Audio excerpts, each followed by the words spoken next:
Undeceptions podcast.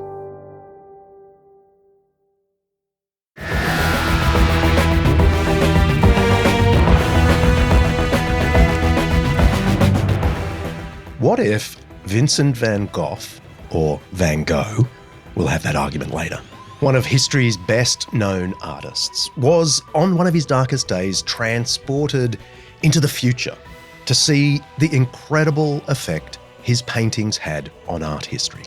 Well, Director Mark informed me it's already happened, thanks to Doctor Who. This changes everything. I'll step out tomorrow with my easel on my back, a different man. Though I still can't believe one of the haystacks was in the museum. How embarrassing. It's been a great adventure and a great honour. You've turned out to be the first doctor ever actually to make a difference to my life. I'm delighted. I won't ever forget you. I've seen a lot of Doctor Who over the years, secondhand, as my darling Buff and daughter Josie have watched it relentlessly. And I reckon that's one of the sweetest moments ever. Who cares that Van Gogh has a Scottish accent instead of a Dutch one? There is something poignant about a man of such sorrow and meagre acknowledgement in his day, learning that his work meant something, meant a lot. Then again, I wonder what he'd make of the way some of his best-known works have been commercialised, perhaps even trivialised. I mean, you can buy Starry Night tea towels, 15 sunflowers socks, and even his melancholic self-portrait fridge magnets.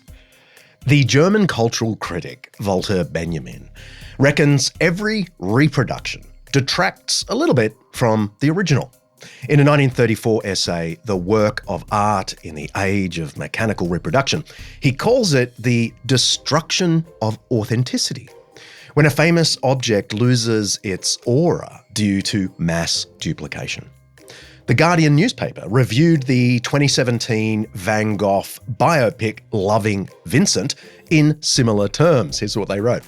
An insult to the human struggle in his original works.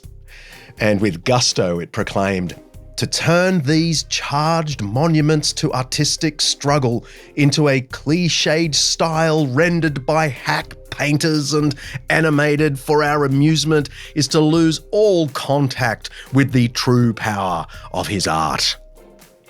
That's a little too over-righteous for my liking, but there's something in it.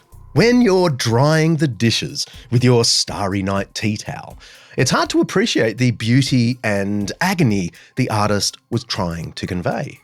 A self-portrait fridge magnet doesn't really invite us to contemplate the brutal honesty and longing of that work. With all due respect to those who like their Van Gogh socks, including members of my family, there are lessons to learn here about loss and hope, the ugly and the sublime. If only we'd let the artist speak. I'm John Dixon, and this is Undeceptions.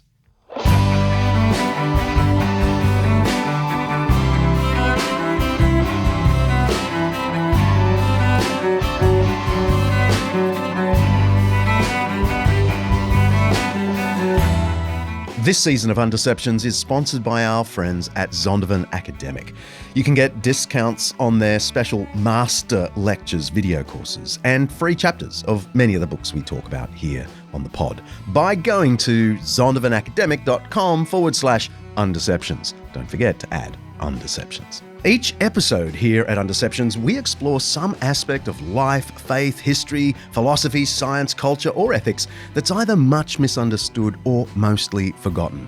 With the help of people who know what they're talking about, we're trying to undeceive ourselves and let the truth out.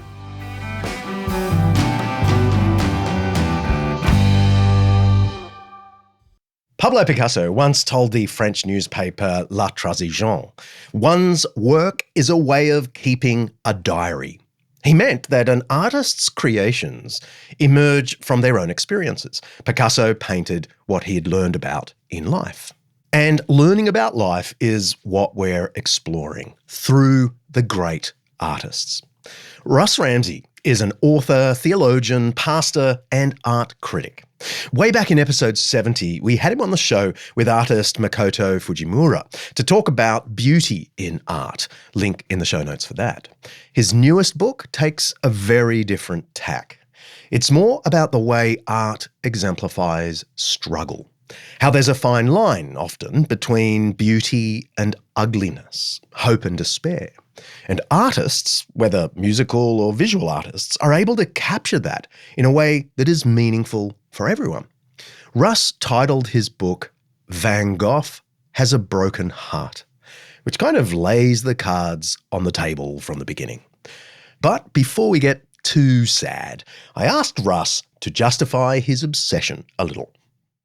Russ, thanks for joining us again. I want to ask you to defend your passion for art against the typical perception that art is stuffy, lefty, academic, esoteric, not the real world. Have you seen it? Like it was when I think I was maybe 14 or 15 years old and had an art teacher showing us Van Gogh in particular and connecting to it without knowing a thing about technique or impressionism or post-impressionism, without knowing anything. I just knew that I was seeing something that was saying more to me than just the compositional elements on the canvas.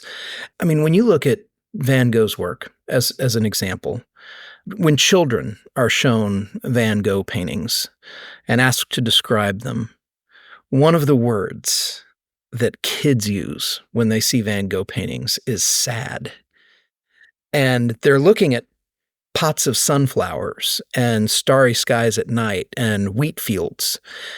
And there's something about the way that the Lord has created people to construct images that say so much more than just this is a painting of a town in a little village at night. And so, I don't know, since the time I was young, I've had the experience of having works of art just kind of stop me in my tracks. For me, defending my appreciation and my love for art would be a little bit like defending my appreciation and love for music.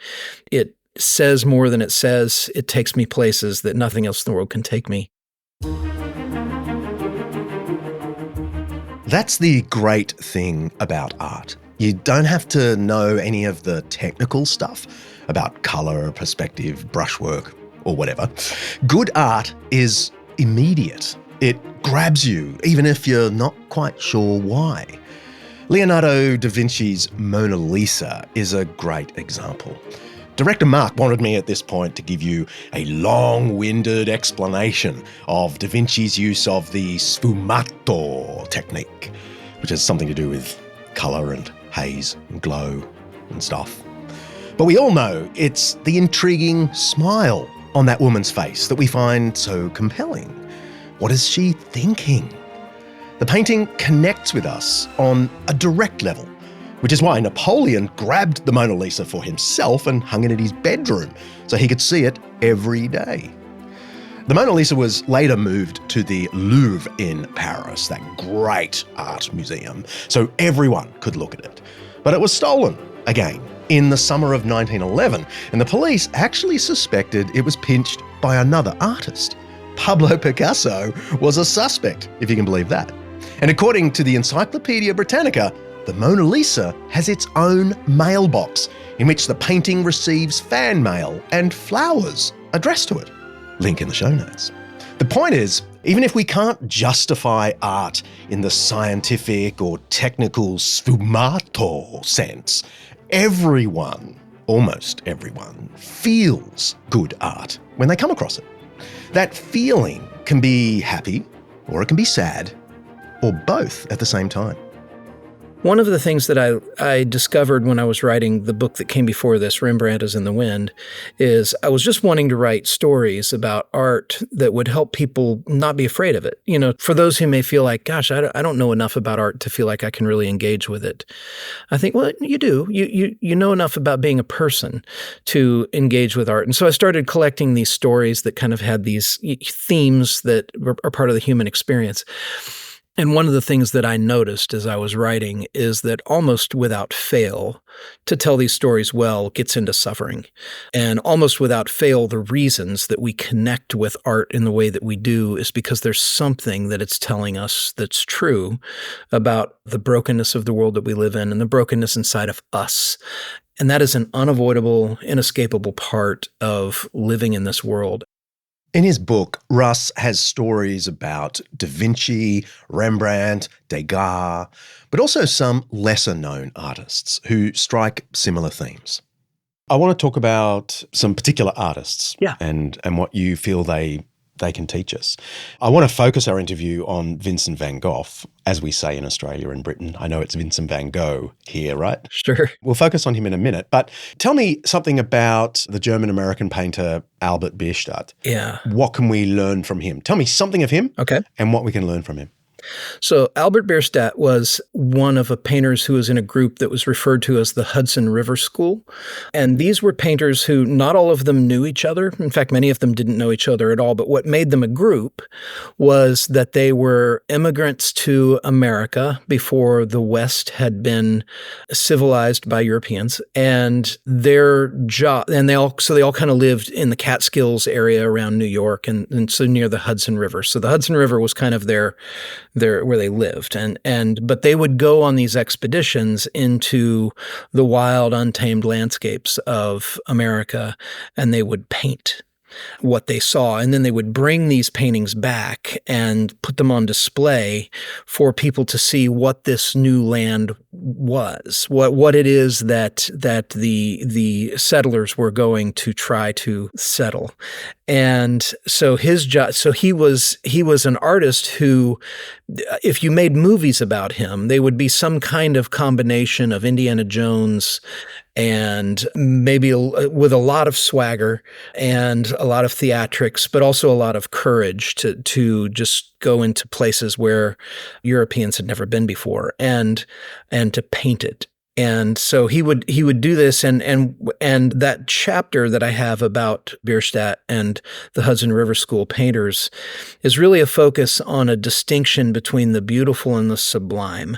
Is that what they were bringing back were these scenes of mountains, Zion National Park, Yosemite, the Rocky Mountains, and they would paint them in these 12-foot tall canvases, and they would frame them in curtains so that it was like you were immersing yourself in the place by standing in front of the work. And Bierstadt's paintings were showing Americans their own wilderness and the First Nations people who lived in the wilderness. In the same period, President Abraham Lincoln signed the Yosemite Grant Act that established the Yosemite Valley and Mariposa Grove as protected wilderness areas. Americans are awesome at their national parks. Bierstadt's The Last of the Buffalo paintings and his double portrait of a Shoshone chief and an American frontier officer on even ground invite the viewer to contemplate a threatening as well as changing world. Researcher Al will put a link to Bierstadt's paintings in the show notes. And part of the effect of the painting was they were, on the one hand, beautiful, but they were also terrifying. And they were showing people a world where if you want to enter this, it has the power to destroy you. And that's kind of the definition of what the sublime is in the art world, is there's the beautiful, where we look at something and we say, this is desirable, this is attractive. The sublime is beyond that. And sublime means under the ceiling, basically under the threshold, where it's as high as you can get before you break forth into something that is uncontainable. And that was what they were doing. So I got into kind of exploring what it was that they were doing as a way of kind of chasing down that thread of, we were made for a kind of a glory and a magnificence that we don't really fully experience in this world because of the limits that we have in us and the brokenness of the world itself. And yet seeing these places that are just like magnificent but also terrifying in many ways is an acknowledgement of a kind of a glory that we were designed to inhabit and we were designed to be a part of. The limit resides in us, not in the greatness of the place. And so I'm really, that was a fun chapter to work on and to kind of think through the implications of, we weren't just made to be entertained by pretty things. We were made to have beauty pull our hearts toward this sort of place that we can't really inhabit here, but we were made for forever. Russ's book delves into the lives of lots more artists for lessons about beauty and brokenness. There are too many to fit in the episode. There's even one who many Americans said would never be remembered as anyone special. And the artist agreed. And yet, history has proved them wrong. But we're trying to slim down undeceptions. So that extra bit is only going to be included in the plus-sized edition of the show. If you want to digest that, Al will put a link in the show notes where you can sign up. Now, before we get to arguably the biggest name of all, I asked Russ if he could tell us about a lesser-known artist that he wishes everyone knew. It turns out it's Artemisia Gentileschi.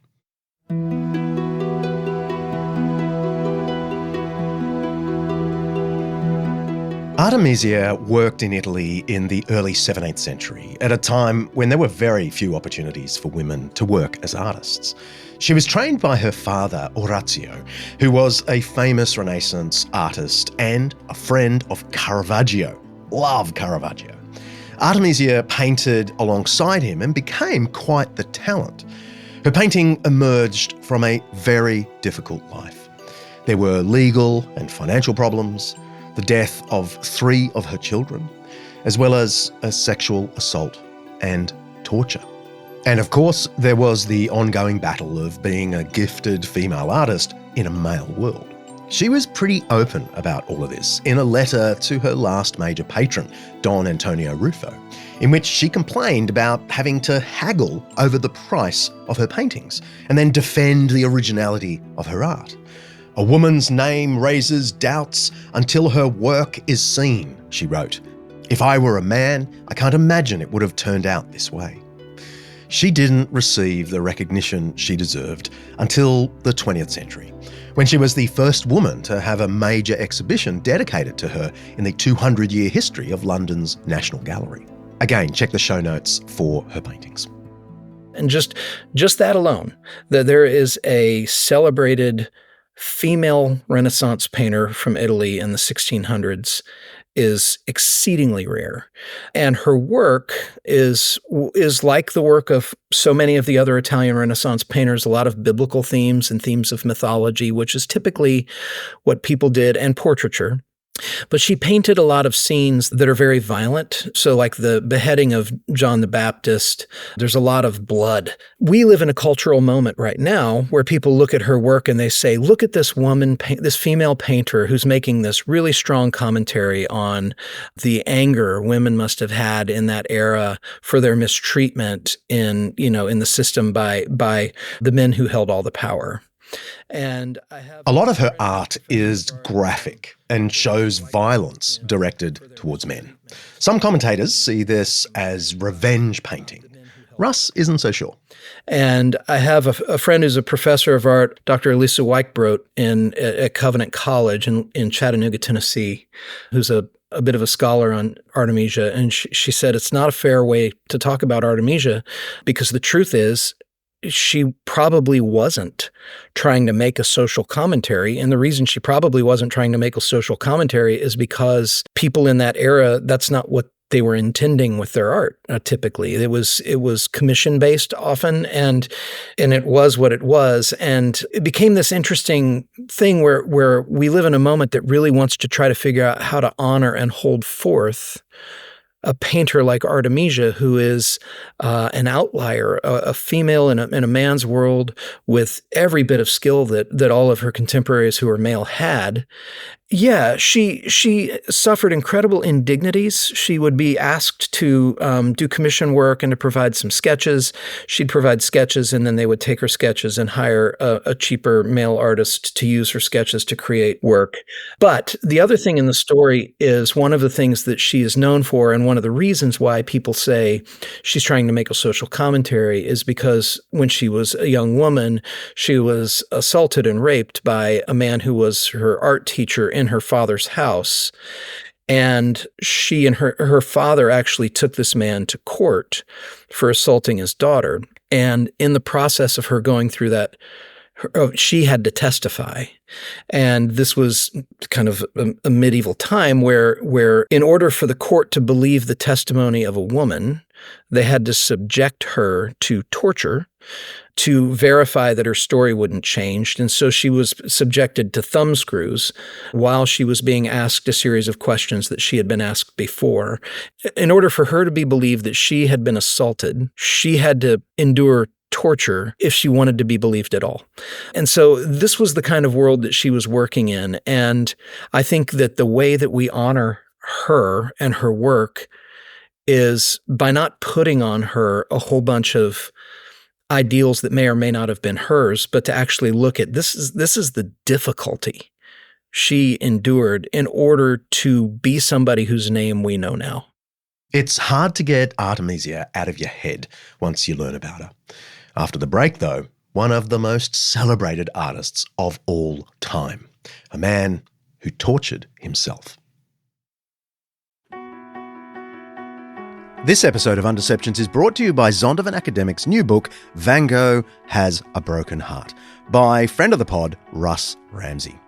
Art has plenty to teach us, not least the wonder of being alive. But not all artists were able to feel this wonder for themselves. Did you know that Vincent Van Gogh once attempted to start an artist's colony that ended in disaster after just 9 weeks? Pablo Picasso was once suspected of stealing the Mona Lisa. Norman Rockwell was told that his work would never be accepted as high art, a statement he even agreed with. All these stories of failure, setbacks, chaos, and human failings shaped the masterpieces that these artists left behind. From brokenness came profound beauty.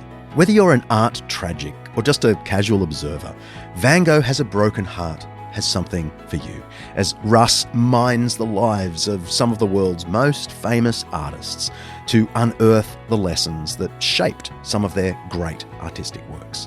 This book is inspiring. You can order your copy of Van Gogh Has a Broken Heart right now at zondervanacademic.com/undeceptions. That's zondervanacademic.com/undeceptions.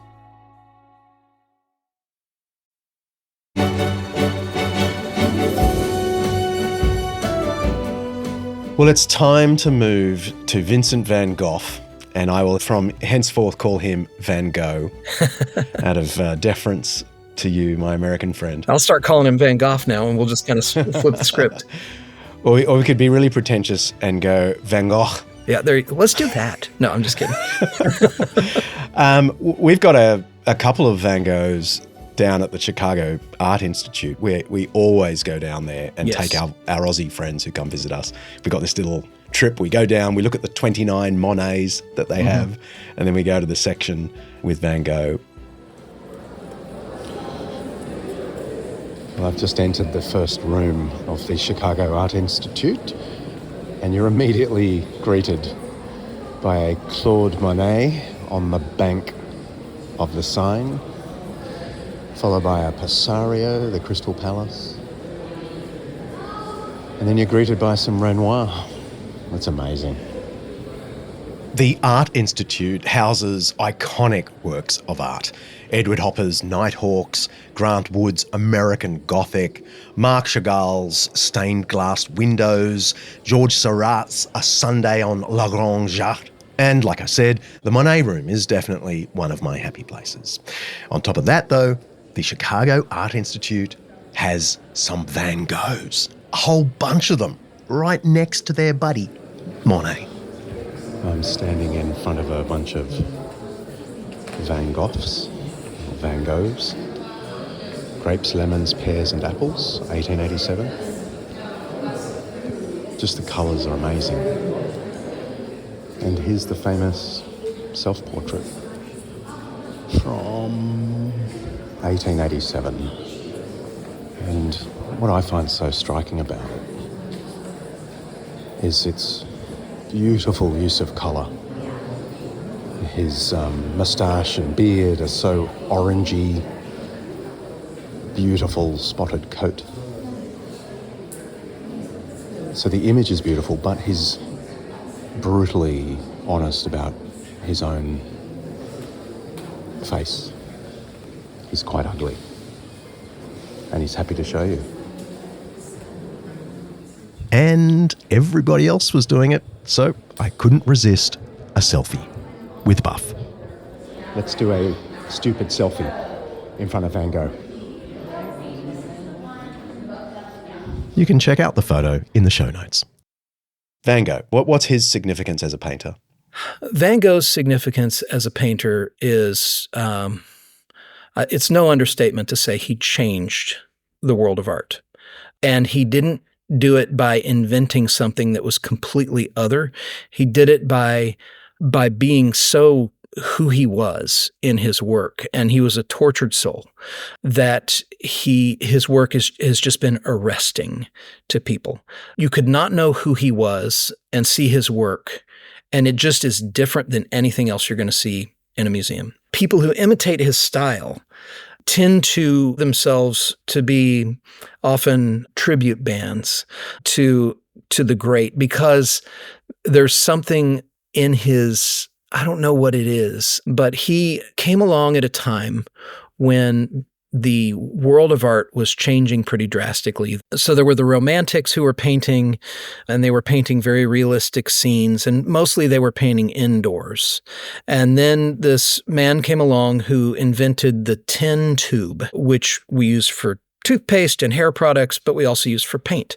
And when the invention of the tin tube came along, all of a sudden, paint became portable in a way that it never had been before. So if you go into an art museum... The inventor of the tin tube for storing paint was John Gough Rand, an American portrait painter. His 1841 creation allowed art to come out of the studio and into the open air.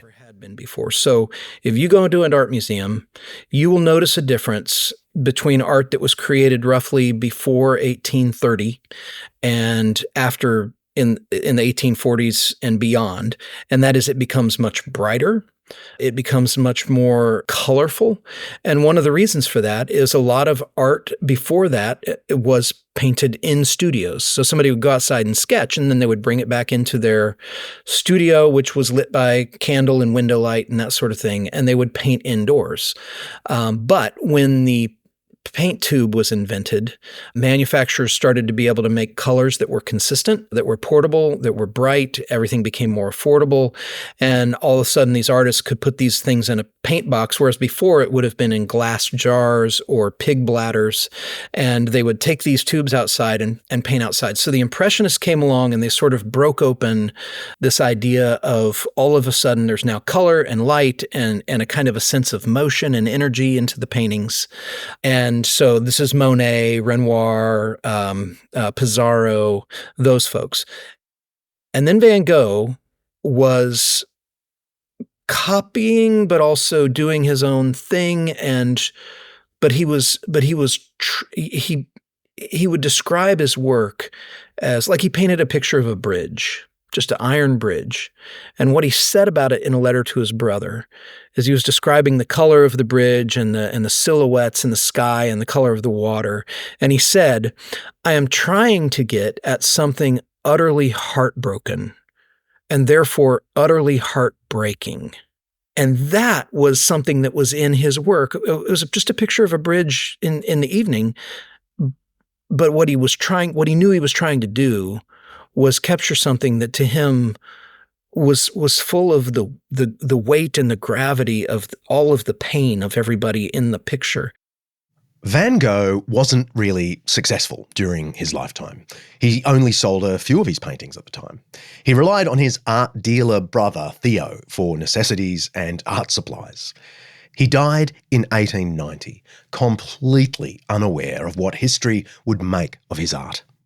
By the time the century ended in the 1900s, he was globally famous, and his art was everywhere, and it was touring around, and a whole world of possibility for how to try to speak through the compositions we make and how to try to lean into the truth of the things that we struggle with and the things that we hope for. He just had this way of being so brutally honest. And he was not holding anything back. He could not handle trying to paint anything that was just this ideal that he didn't believe in. The self-portrait is down in the Art Institute, and he's not trying to make himself look pretty. Let me put it like that. No. In fact, I'm pointing right now on my wall right in front of me is a self-portrait with bandaged ear. And, in this new book, Van Gogh Has a Broken Heart, there's a chapter called The Yellow House. He wanted to start an artist colony in the south of France. His brother was an art dealer, and he got to know Paul Gauguin through his brother. And he wanted Paul Gauguin to come live with him in the south of France in this house in Arles that's called The Yellow House. And it has a famous painting called The Yellow House, and to start an artist colony. It's interesting, right next to the Van Goghs are some Paul Gauguin's. Wood tankard and metal pitcher, woman strolling, and then the Van Goghs begin. Speaking of Paul Gauguin, there's another room full of his paintings, which he did in Tahiti. After Van Gogh died, Paul Gauguin took off to Tahiti and painted a whole lot of French Polynesian islanders. But he was quite abusive of the young girls of the region and painted them incessantly. And what's really interesting is the Chicago Institute of Art names it.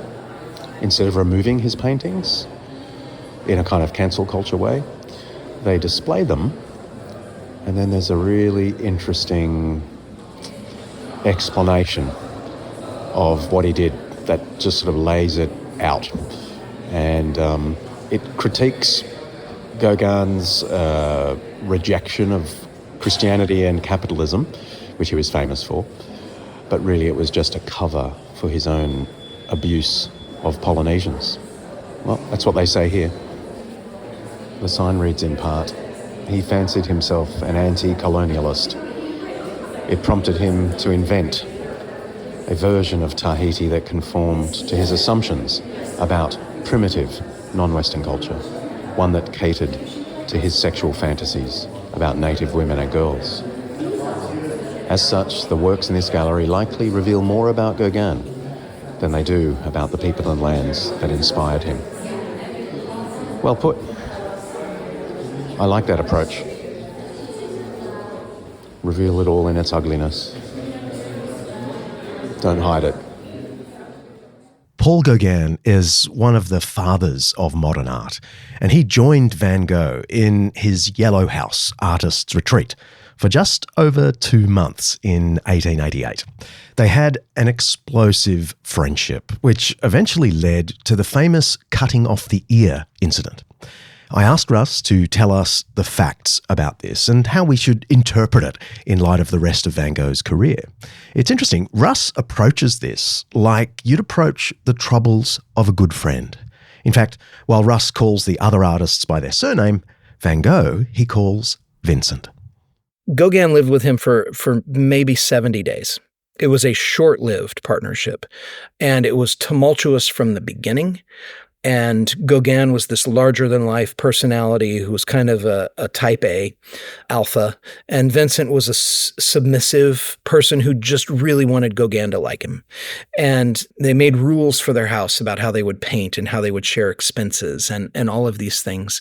And it got to a point where Gauguin was just saying, I can't do this much longer. He's driving me crazy.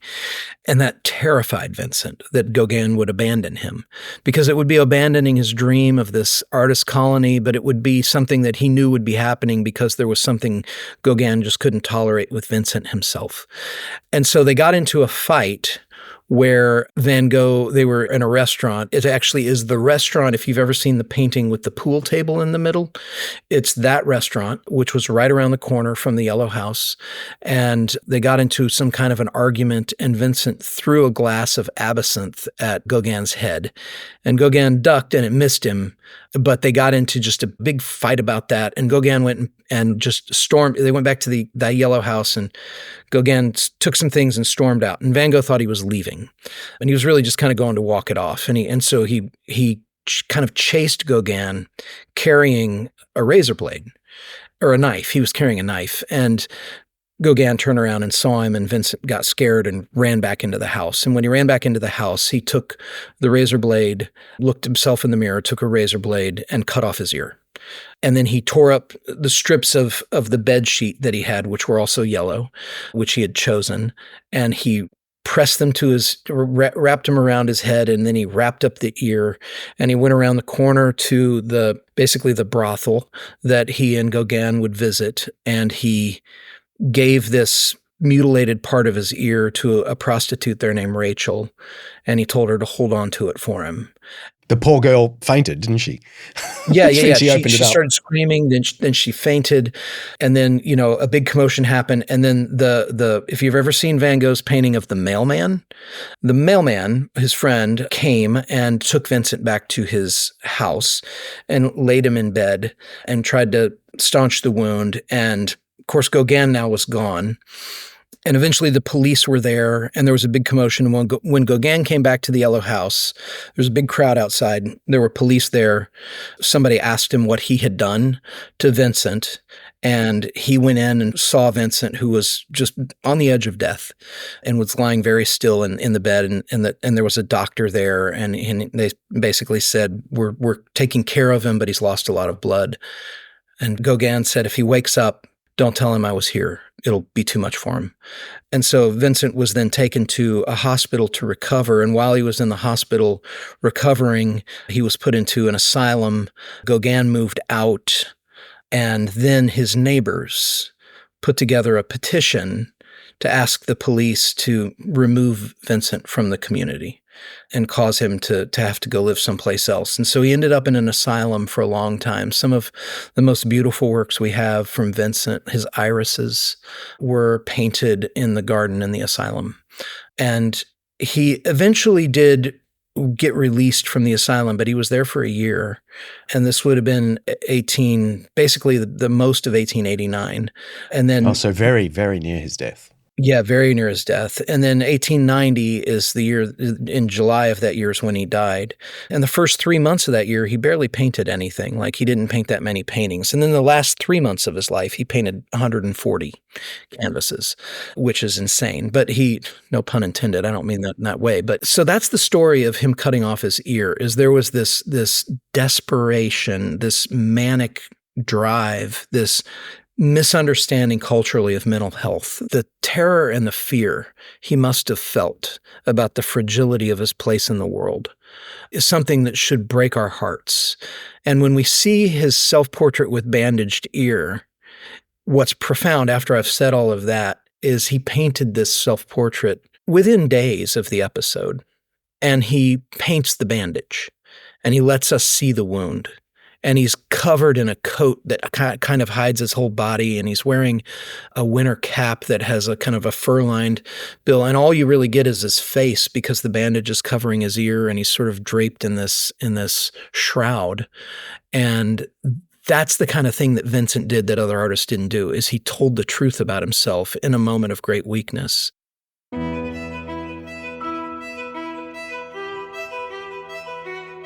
Van Gogh died at 37, leaving behind 900 paintings and many more sketches. Yet it's the severed ear many of us remember, the lowest point of his life. And I think about people in Scripture that we know. How many people in Scripture is the thing that we know about them the worst thing about them, or the most broken thing about them? Simon the leper. You could make a case for the rich young ruler, the woman caught in adultery, Matthew the tax collector.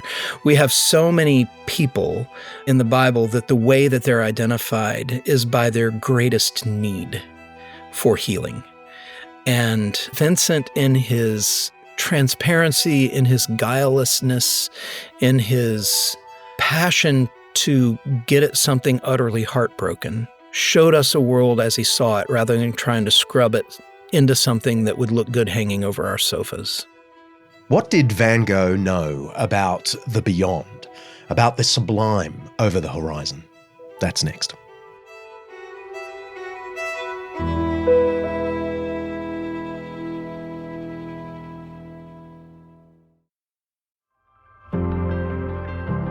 In sub-Saharan Africa alone, 32.5 million are now considered internally displaced people.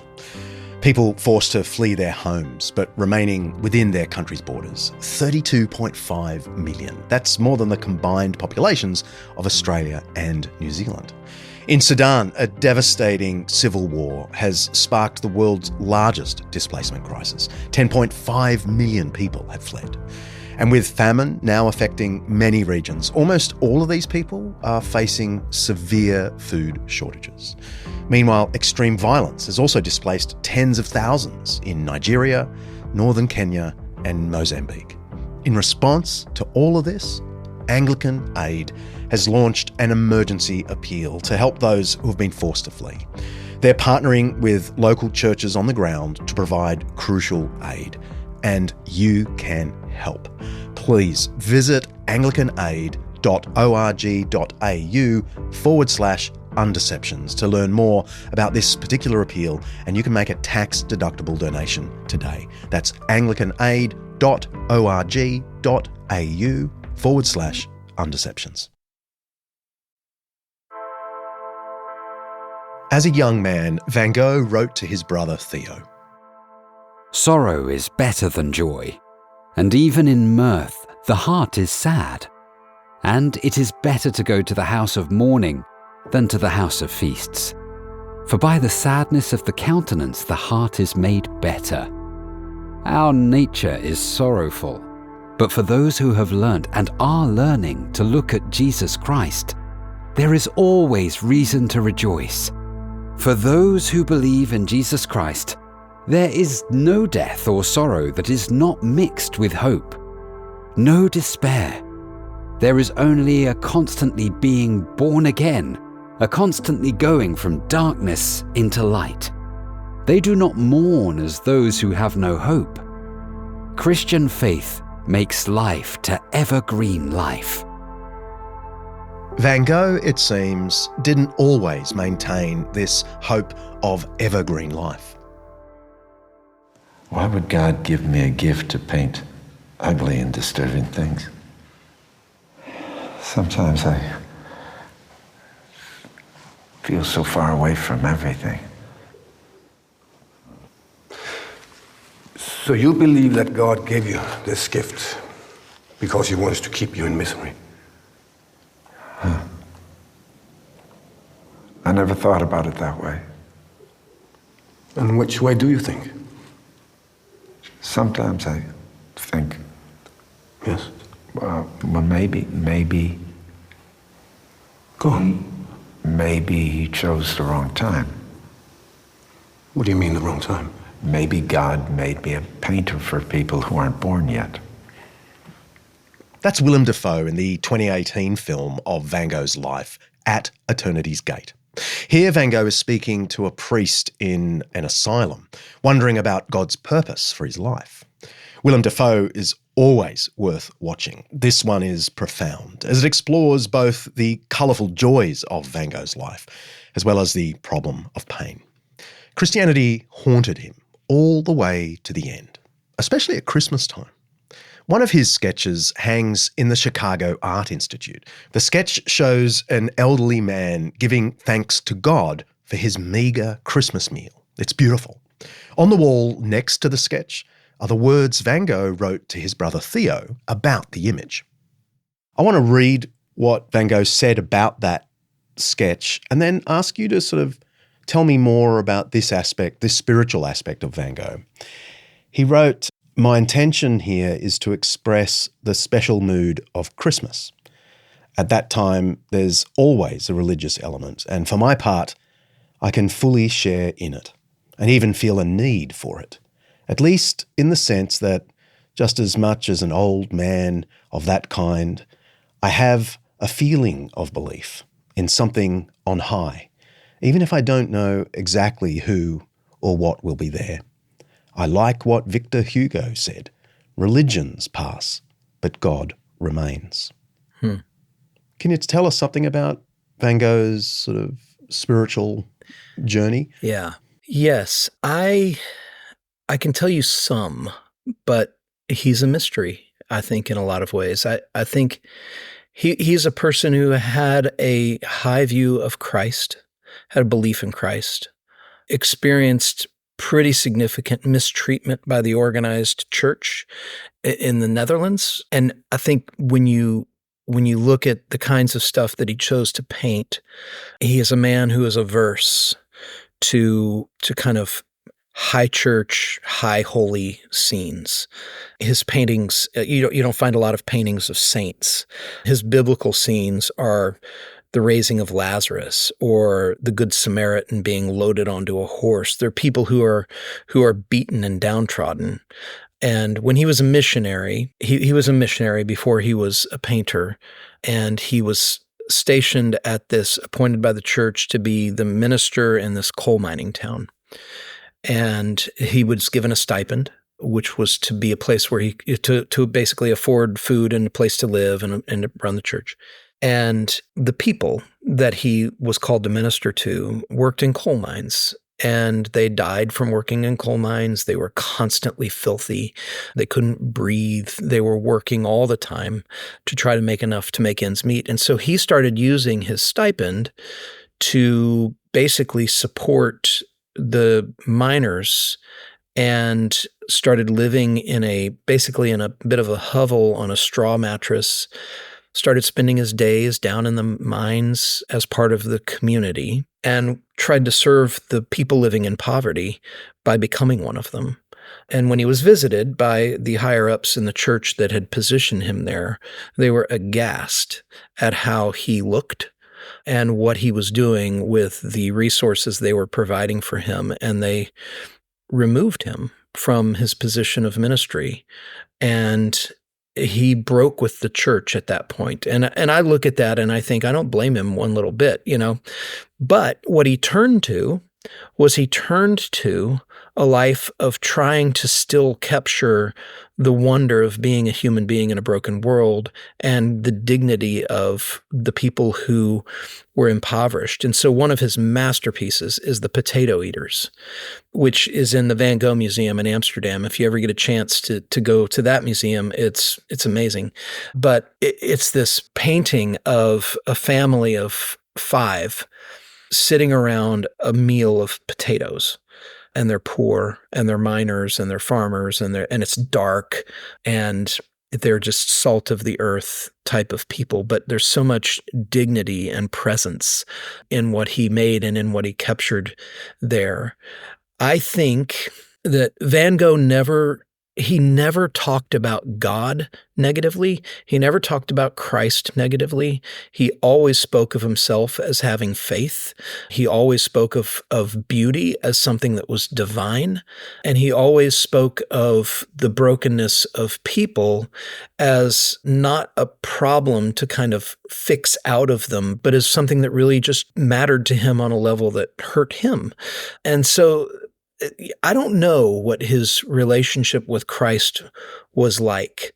I think he was a man, and all these people that I write about in this book, be careful getting to know your heroes, because you may discover that they visited brothels and, used bad language or whatever and drank too much. But there's something about the truthfulness of the work that Van Gogh created consistently that gives me just a tremendous amount of instruction for how to live my own life as a Christian in the world, and also a lot of confidence that I will meet Vincent one day, and neither of us will be broken.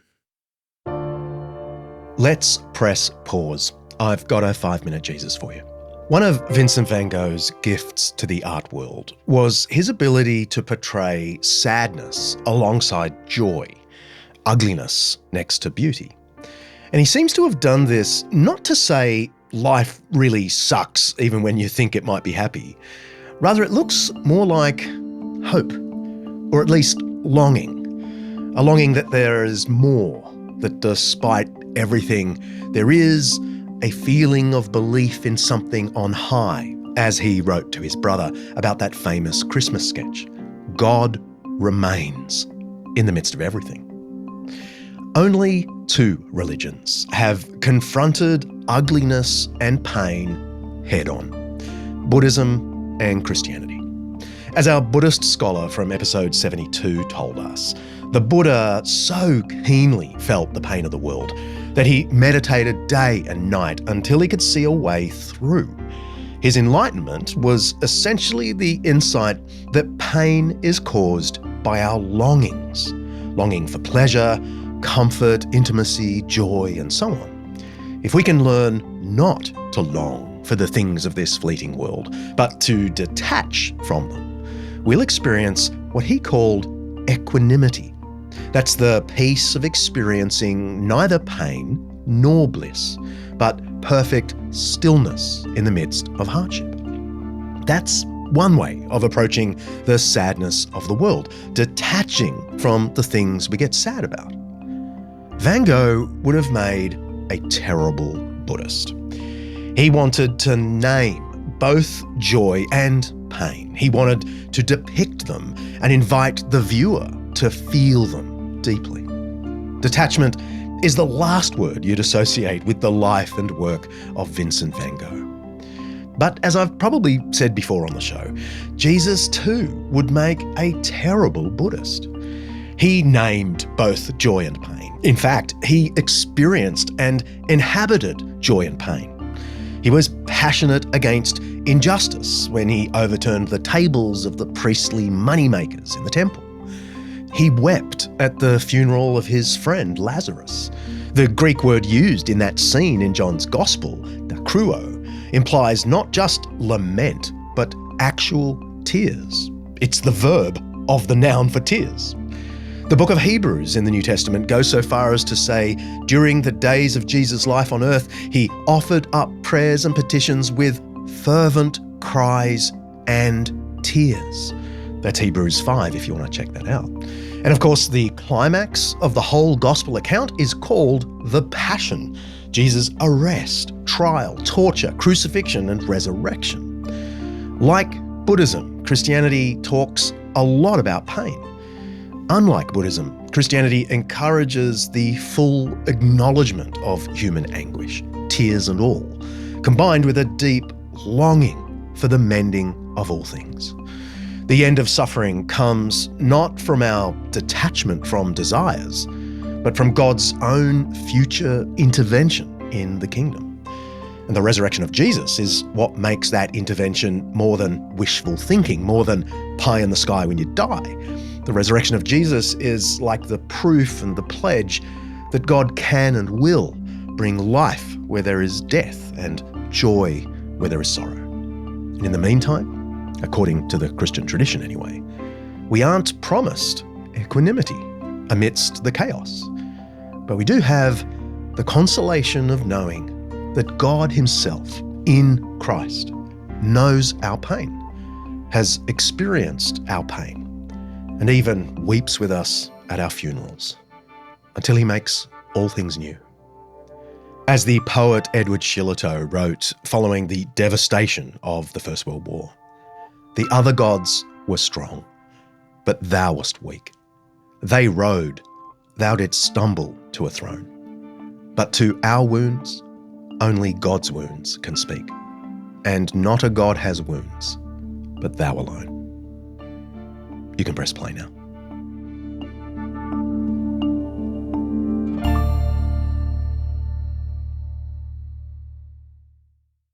You talk about transcendence. You just mentioned transcendence. And I have quite a few more skeptical listeners with Undeceptions.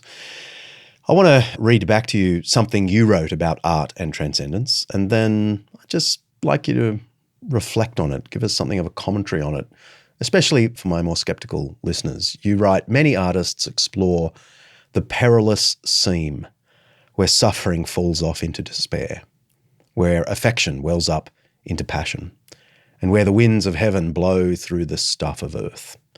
They provide high-relief compositions of the ordinary and the matter-of-fact portrayals of the transcendent. Help my skeptical listeners, what is transcendent in art?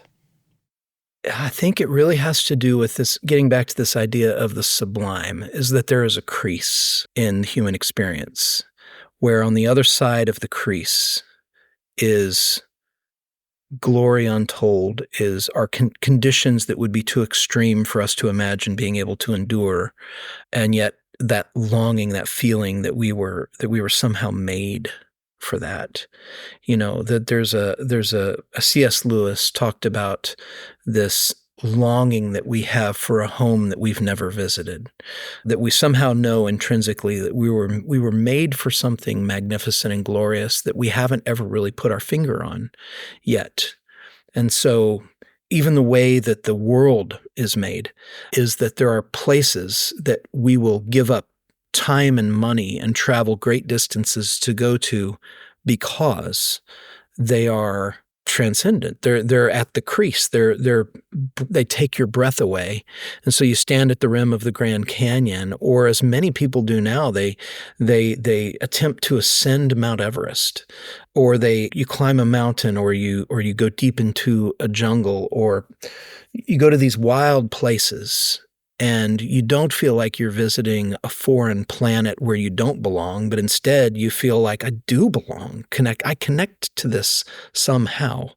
And what you're feeling is this connection to glory and greatness and magnificence and wonder. And it's an itch that we have that nothing in this world can scratch. Lewis said it. He said, if I find in myself a longing that nothing in this world can satisfy, then the only reasonable explanation is that I was made for another world.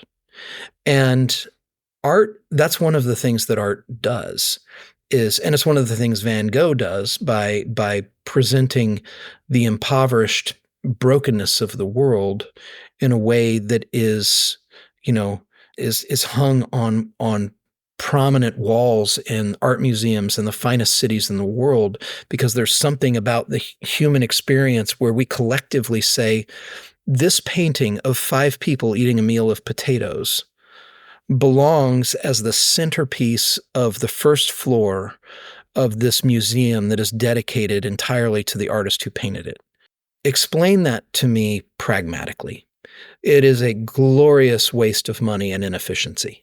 It makes no sense. And yet, when you buy a ticket, you got to buy it online in advance to get in because the lines are too long.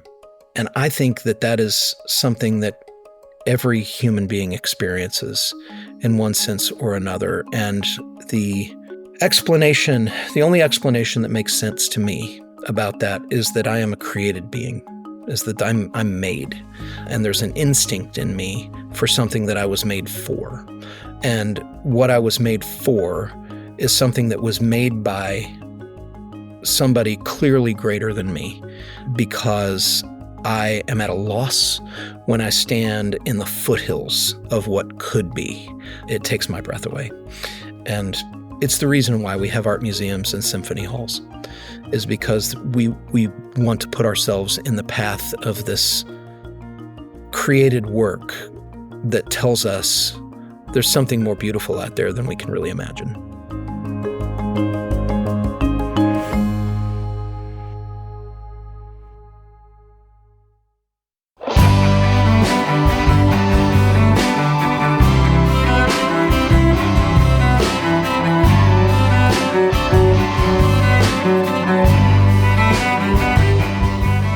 If you like what we're doing, please head to Apple Podcasts and give us a rating and a review. Apparently that helps with the algorithm or something and helps us reach more listeners. So give it a go. And head to undeceptions.com if you want to pick up a t-shirt from our store. That's also where you can become a Plus subscriber, where you'll get audio extras and other benefits, including an invitation to our next online Undeceivers quiz. It's going to be on September 26 in a time zone that's particularly good for my fellow North Americans. The team has a huge list of questions to test your knowledge for a bit of nerdy fun. You can become an Undeceiver by heading to undeceptions.com/plus. You can also leave us a question on the website, either by text or voice record. I love hearing your voice, so please do that. And while you're there, if you want to help out the show even more, there is that great big beautiful yellow donate button. Every episode now costs us around $7,000 Aussie to produce. About half of that comes from donations, large and small. We'd love your support. As always, make sure you devour the show notes, where you'll find a transcript of the episode, as well as tons of cool links to the stuff we've mentioned. See ya.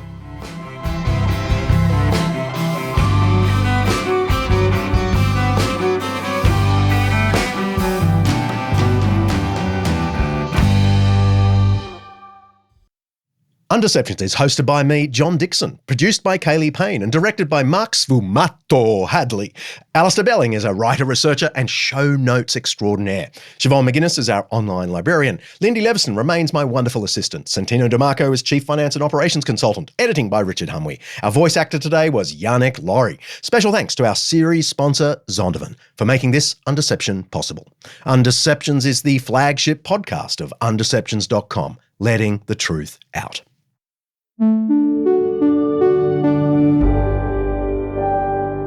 An Undeceptions podcast.